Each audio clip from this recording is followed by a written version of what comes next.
Well, fellas, it is with painful resignation that I must concede to your wisdom. After 200 plus episodes and 5 videos of me sucking off the big, fat, throbbing meat that is the One Piece, the show has finally entered its first ever dork age. I knew it was gonna happen, by the way. No series, godly as it may be, can continuously top its own peak, episode by episode, week by week, arc by arc, for 25 years without some kind of fumble. It's just not humanly possible. So yes, the segment following the Skypiea saga and right before the whole Water 7 thing is very much known for being that middle school phase when you thought Hot Topic was the pinnacle of maturity and you ran laps with your hands in your pockets because you thought it looked cool. No one ever wants to admit they did that stuff.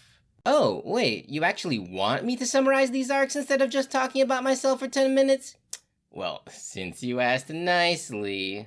So, the squad hats are floating back down from heaven after God kicked them the hell out when they land smack dab in the middle of the Bermuda Circle. This place is known by the locals as G8, a marine base with a plus 50 in defense that's kind of like that inner wall in Attack on Titan where people get paid to do nothing. The Straws end up scrambling into amusing pair-ups to avoid getting captured, and now they have to infiltrate enemy lines, find their confiscated gold, retrieve their perfectly intact ship, and vamoose out of there while avoiding some of the nicest marines that we've seen so far. They succeed because, no shit, they're the main characters, and end up in a place called Long Ring Long Story Arc Island. It's a series of 10 mini-islands where everything, and I mean everything, is long. They meet the latest in a series of weird, sympathetic old dudes that this show seems to really love for some reason, and it's totally not a giraffe thing gets fucking shot by a horde of theater kids called the Foxy Pirates. These nerds have got like 500 background characters in their ranks, and the main dude, Foxy Papa, goads Luffy into playing a bunch of tournament games where you can snatch up each other's crew members. Now, I'm sure there are plenty of you who clicked on this video in hopes that I'll just regurgitate the echo chamber of vitriol that you already have for this arc, so let's just get all that crap out of the way first. Yes, I think this is the least effective story that One Piece has offered so far. The outcomes of the battles don't really make a whole lot of sense, even by this show's standards, and it certainly felt like they were padding out the story wherever they could.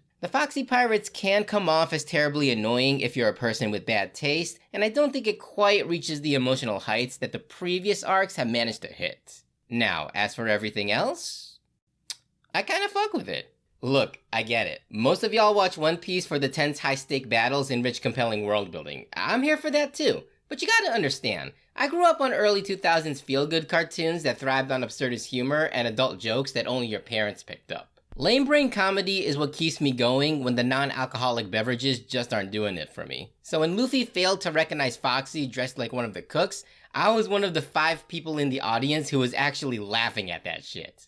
And look, y'all don't have to agree with me, okay? You're talking to the guy whose favorite parts of the fairy tale anime were the filler episodes in which this guy was prominently featured. That alone should inform you as to whether or not my opinions are actually worth a damn. But you know, speaking of filler, that is actually something I've been meaning to talk about for a while in regards to One Piece. It's the current year, and frankly, the idea of having non-canon episodes is kind of a thing of the past. Evolving sensibilities and a slightly improved animation pipeline means no one really does the whole long-running shonen thing anymore where whole-ass storylines exist just so they don't creep up on the manga too soon. One Piece, from what I can parse, is pretty much the only one that still does this. And after watching a handful of this show, I kinda wanna waltz up to the animation studio, find who's ever in charge of One Piece's adaptation, and then thank them, because finally, some good fucking filler. Okay, I exaggerate, but the reason I bring this up at all is because of something that really amuses me to no end. So get this, the G8 story is very much a filler arc, totally skippable, but it was so freaking good that anime-onlys were gaslit into thinking it was part of the main plot. Long Ring Long Island, on the other hand, is the actual plot, but it was perceived as being so inconsequential that people went and treated it like that was the filler story. I haven't seen a clash of authorial intent and audience perception that bad since, I don't know, Busy Pop? That's the new cool thing to shit on these days, right? But anyway, it did get me thinking, what exactly is the difference here? Why is G8 considered to be so good it may as well be canon, whereas Long Ring Long Island is so mid it may as well be Naruto?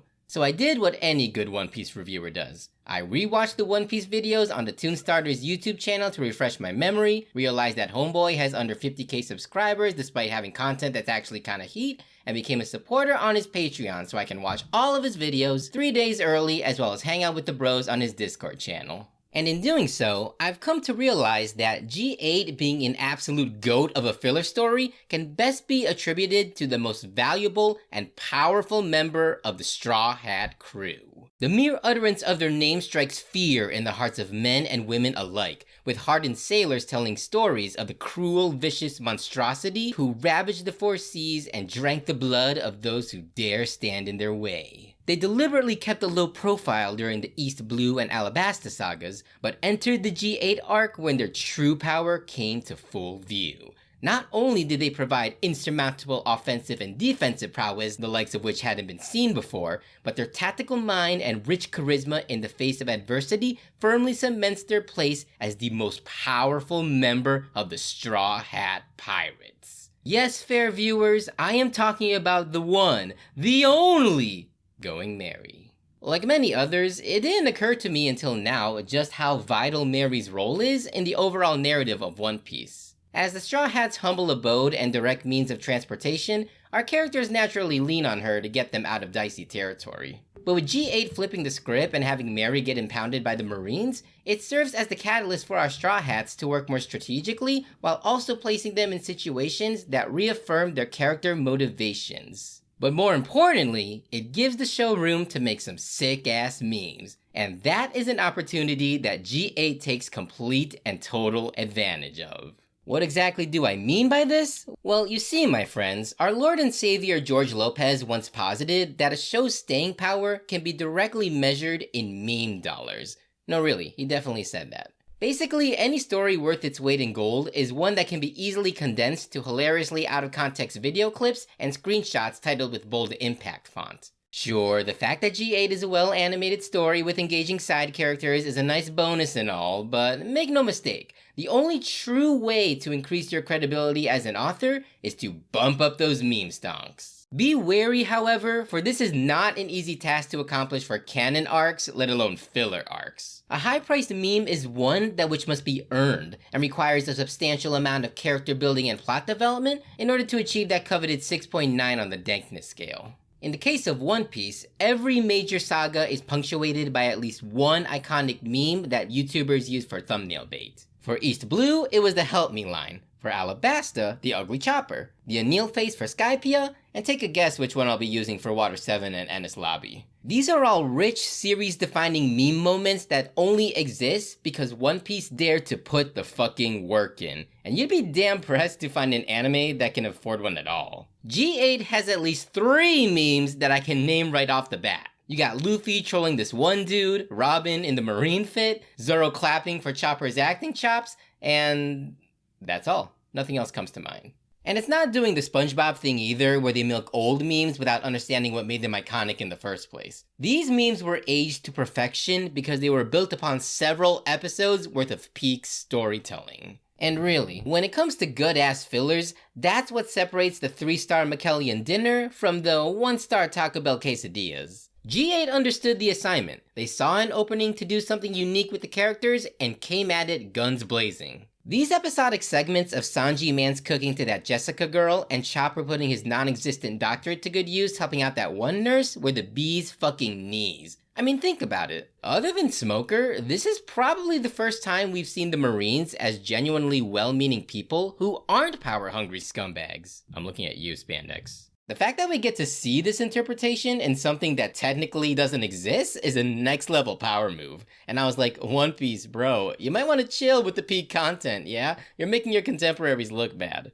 Yeah. Evidently, I should have kept my mouth shut, cause Long Ring Long Island just had to go and, well, not ruin it exactly, but the overall ride was pretty shaky. And because I know y'all are gonna clown on me if I don't mention it, yes. I know that in the manga, the Davy Back fight was done a whole lot differently than it was in the anime. That said, some of the additions were mad fire. Like adding in that whole roller derby segment actually brought something new to the table. The reverse soccer game? Perfectly good crumbs for Zoro-san shippers. The dodgeball battle? Yeah, so almost all of the competitions were solid Bs. That said, I can't deny that as I was watching it, something was just missing, you know? That spice, that flavor, that umami shit people talk about that's supposed to elevate the whole dish. And then, by the end of it all, it hit me. Long Ring Long Island just didn't have enough meme value. I brought this up with my close circle of 0 friends, and we all came to an agreement. Even as someone who still likes this arc, there really wasn't anything from it that you could postulate as a series-defining meme moment. No heart-stopping dramatic revelation, no comedic punchline that leaves you dying on the floor, no heart-wrenching emotional climax. Nothing.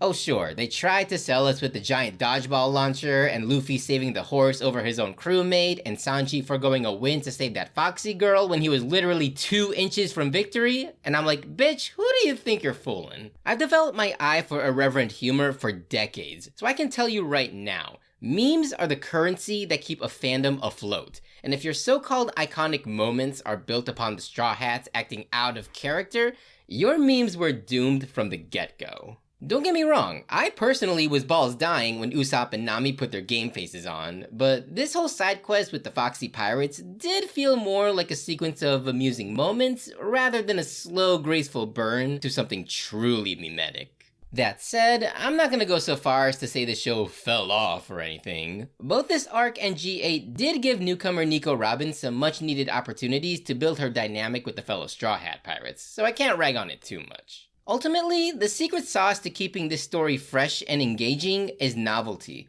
and that's going to be absolutely vital going forward considering I still have 800 episodes to watch!